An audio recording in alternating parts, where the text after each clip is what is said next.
अस्सलाम वालेकुम रहमतुल्लाहि वबरकातुहू। मैं खाकसार खालिद खान अहमदनगर दक्कन वाला अहमद शाह के अहमदनगर शहर के शिरकी दरवाज़ा निशान दरवाज़ा सैयद मोहल्ला कापुरपुरा कुरैश कब्रस्तान से बात कर रहा हूँ मैं। अल्लाह पाक ने हमारे अब्बा अम्मी आदम और हवा को दुनिया में जब शरण देव में भेज दिया। शरण देव श्रीलंका सिलोन जिसे आज कहते हैं, श्रीलंका जो है भारत का हिस्सा है, तो दुनिया का राजधानी है श्रीलंका। भारत जो है तो दुनिया का राजधानी है। और हमारे अब्बा और अम्मी पहले जो है तो परप्रांत जन्नत से वो शरण देव की तरफ हटा दिए गए थे। और अल्लाह पाक ने फरमाया, मैंने तुम्हारी गुनाहों को माफ़ कर दिया और मैं तुमको हर शय का इल्म और हुनर सिखा दे रहा। उनको ज्ञान सिखा दिया परमेश्वर अल्लाह ने आदम और हवा को। और इंसान को जो है इल्म, एजुकेशन, ज्ञान लेना फ़र्ज़ है, तो इससे सबकी पहचान होती है। अल्लाह की और भगवान की, यमराज की और शैतान की, सबकी पहचान होती है। तो भाइयों, इंसान पर सबसे बड़ा कर्ज़ है इल्म, एजुकेशन, ज्ञान का। और इंसान अगर इल्म, एजुकेशन, ज्ञान लेके उसके ऊपर नकल करके अमल पैरा नहीं होगा और लोगों तक के, पूरे मखलूक तक के, जीव जंतु तक के दुनिया में नहीं पहुंचाएगा, तो उसकी बख्शिश नहीं हो सकती। भाइयों, उसकी गारंटी नहीं बख्शिश होने की, क्या वो बख्शा जाएगा वहाँ पर। तो भाइयों, हर ज्ञान, एजुकेशन, इल्म इंसानी मखलूक और मखलूक तक के, जीव जंतु तक के पहुँचाना ये फ़र्ज़ है। भाइयों, मैं इसी तारीख़ और इतिहास सही बताता हूँ और ये सब हकीकत की सबूत के साथ मैं ये तारीख़ इतिहास बताता हूँ। वैसा जो इल्म है मेरे ऊपर, खाकसार खालिद खान अहमदनगर दक्कन वाला पर भी जो इल्म का कर्ज़ है, परमेश्वर अल्लाह का कर्ज़ है, जो मेरे पास में इल्म इल्म, एजुकेशन, ज्ञान है, इसको मेरे को हर इंसान, हर मखलूक तक पहुंचाना ये फ़र्ज़ है। तो मैं ये जो भी मेरे को छोटा मोटा थोड़ा बहुत जो इल्म सीखा है मैंने, वो लोगों तक के मैं पहुंचाने की कोशिश करता हूँ भाइयों। और इंसानी समाज को दोज़ख से, नर्क से बचाकर जन्नत, स्वर्ग में ले जाने की बात बताता हूँ मैं। अस्सलाम वालेकुम रहमतुल्लाहि व बरकातुहू। तो भाइयों, मैं ये शाम करबला, शहादत इमाम हुसैन, करबला की कहानी, भाइयों, मैं अपनी किताब का इंतबास करबला के इस नन्हे मुजाहिदीन के नाम लिख रहा हूँ, जिसने तलवारों की छाव में आँख खोली और जुल्म इस्तिबाद के सनसनाते हुए तीरों की नोक पर अपने हल्कों को टेक कर मासूम लहू की स्याही से इस्लाम की अज़मत का दिवाचा लिखा। मैं अपनी किताब का इंतबास करबला के इस नन्हे मुजाहिदीन के नाम लिख रहा हूँ, जिसकी तलवारों की छाँव में आँख खोली, जिसने तलवारों की छाँव में आँख खोली और जुल्म व इस्तिबदाद के सनसनाते हुए तीरों की नोक पर अपने हल्कों को टेक कर मासूम लहू की स्याही से इस्लाम की अज़मत का दिवाचा लिखा। भाइयों, मैं ये हकीकत की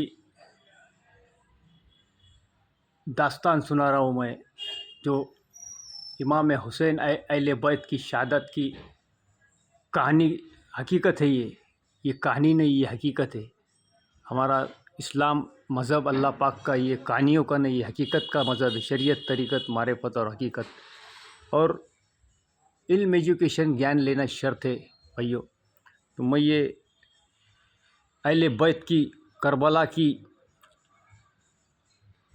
जो करबला में जो वाक़यात हुए हैं, उसकी मैं एक ज़बरदस्त तारीख़ पेश कर रहा हूँ इंसानियत को। भाइयों, इसको गौर फ़िक्र से पढ़ना, सुनना और ज़हन नशीन करना, ये आखिरत का सरमाया हो सकता है इंशाअल्लाह ताला। भाइयों, पेश लफ्ज़ इस कौम का मुस्तकबिल तारीख हो जाया करता है।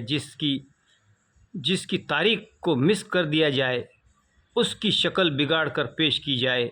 बज़ाहिर तारीख का ये रद्द बदल कोई अहमियत नहीं रखता, मगर बुनियादी तौर पर इसका नतीजा आने वाली नस्लों और ज़ईफ़ अल-एतिक़ाद लोगों को इनकी तारीख वादियों की तरफ धकेल देता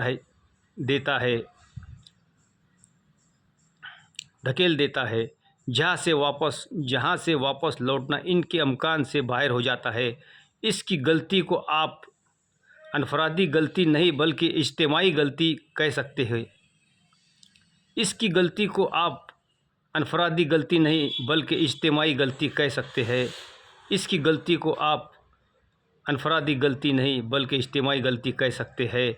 अनफरादी गलती नज़रअंदाज हो सकती है, मगर इज्तिमाई गलती कभी माफ़ नहीं की जा सकती। अनफरादी गलती नज़रअंदाज हो सकती है, मगर इज्तिमाई गलती कभी माफ़ नहीं की जा सकती। अनफरादी गलती नज़रअंदाज हो सकती है, मगर इज्तिमाई गलती कभी माफ़ नहीं की जा सकती। मुसन्निफ़ हो या मुबल्लिग कौम के मुस्तकबिल का ज़िम्मेदार हुआ करता है। मुनाफ़िक़त तो सिर्फ़ किरदार ही की नहीं बल्कि ज़बान और कलम की भी हुआ करती है।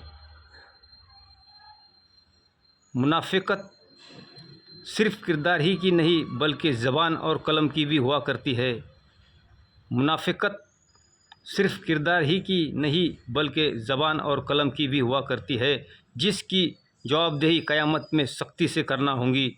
सैयदना इमाम अली मकाम हज़रत हुसैन इब्न अली की कुर्बानी इस्लाम के इक़्तिदार की गिरती हुई दीवार और इसकी अज़मत के सुरंगू होने वाले झंडे का वो सहारा है जिसे आलम इस्लाम क़यामत तक फरामोश न कर सकेगा। वक्ती शोहरत और नामूरी हासिल करने वालों के नज़दीक अज़मत हुसैन और आले रसूल से ज़्यादा अपना नाम व नमूद हुआ करता है। इनकी औलेन तमन्ना होती है कि वो दौर हाजिर के बुलंद पाया अदीब बन जाए।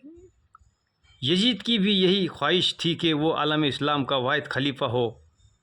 यजीद की भी यही ख्वाहिश थी कि वो आलम इस्लाम का वाहिद खलीफा हो।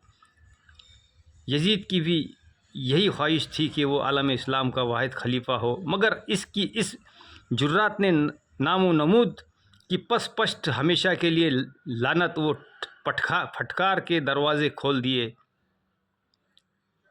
अल्लाह तबारक ताला हमारे मुसन्निफ़ों और मुबल्लिगों को हक़ व सदाकत की इस रोशनी से रोशनास कराए जिसके साए में वो मिल्लत इस्लाम और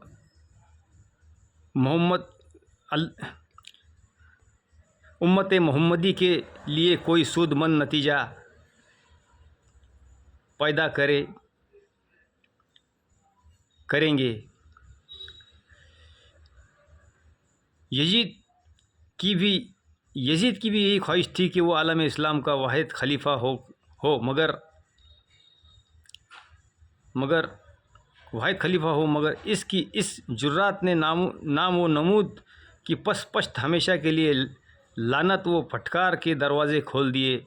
अल्लाह तबारक ताला हमारे मुसन्निफ़ों और मुबल्लिगों को हक़ व सदाकत की इस रोशनी से रोशनास कराए जिसके साए में वो मिल्लत